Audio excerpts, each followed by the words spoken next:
Merci beaucoup pour cette entrevue, ça nous a vraiment fait plaisir. On va seulement avoir besoin de vos références pour compléter cet entretien.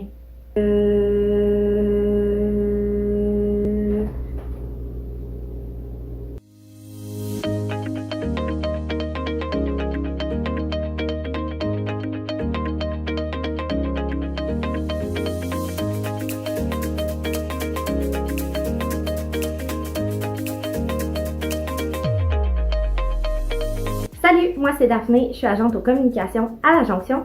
Ce qu'on fait, c'est qu'on aide les personnes qui ont des antécédents judiciaires à se trouver une place sur le marché du travail et s'y maintenir. Et aujourd'hui, on parle des références. Les références, ils vont aider vos employeurs potentiels à en apprendre un petit peu plus sur vous. Ils vont se renseigner généralement sur vos comportements, vos compétences et vos habitudes en emploi, autant les bonnes que les moins bonnes.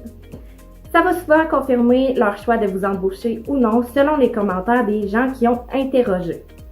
Il y a 3 grandes catégories de références. Il y a d'abord les références professionnelles, les références académiques et les références dites de comportement.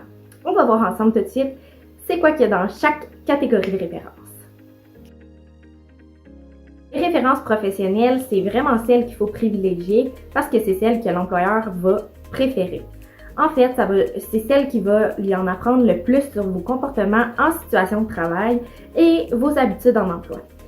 On entend par là quelqu'un qui vous a supervisé ou quelqu'un qui a travaillé en étroite collaboration avec vous dans un ancien emploi. Ça peut être un ancien gestionnaire, un ancien superviseur ou même un ancien collègue avec qui vous avez passé beaucoup de temps pendant vos périodes de travail. Les références académiques sont aussi une excellente option et sont même parfois à privilégier selon la situation. Si vous êtes dans une situation où vous avez fait un changement de carrière qui a impliqué un retour aux études, ça peut être intéressant de mettre une référence professionnelle comme un ancien professeur qui peut témoigner de toutes les nouvelles compétences que vous avez acquises, surtout si c'est votre premier emploi à la suite de votre formation. Ça peut être aussi une excellente référence si jamais vous avez très peu d'expérience de travail significative et qu'il vous manque une ou 2 références, vous pouvez mettre un professeur avec qui vous avez encore contact. Les références de comportement ou de caractère, ça va être en dernier recours seulement si vous n'avez pas vraiment d'expérience de travail significative, que vous avez très peu de scolarité ou que vous avez travaillé à votre compte toute votre vie. Ça peut être un ami, un propriétaire ou même un ancien client. Les clients, par exemple, il faut que ça soit quelqu'un qui est vraiment fiable et qui vous connaît très bien, mais ça peut être extrêmement intéressant pour un futur employeur parce qu'il peut vraiment témoigner de vos comportements et de vos attitudes en situation d'emploi.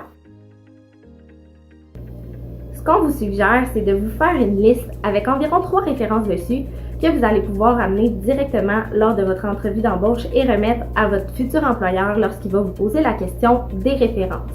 Sur cette liste-là, on va bien évidemment mettre le nom de la personne ressource, son poste occupé, l'entreprise pour laquelle elle travaille, son numéro de téléphone et son adresse courriel. Comme ça, votre futur employeur a toutes les informations dont il a besoin pour contacter cette personne-là. On va vous demander aussi d'avertir les personnes qui sont sur cette liste qu'elles sont sur cette liste pour qu'elles puissent se préparer un petit peu avant de recevoir l'appel fatidique de référence. Si jamais vous avez besoin d'aide pour vous faire une liste de références, que vous ne savez pas trop qui mettre dessus, appelez-nous, écrivez-nous, prenez rendez-vous. Un de nos conseillers va se faire un plaisir de vous aider à monter cette liste-là. Si jamais vous avez aussi des questions ou des suggestions pour les prochaines capsules, écrivez-nous-les dans les commentaires. On aime bien ça vous lire. Sur ce, je vous dis à la prochaine. Bye!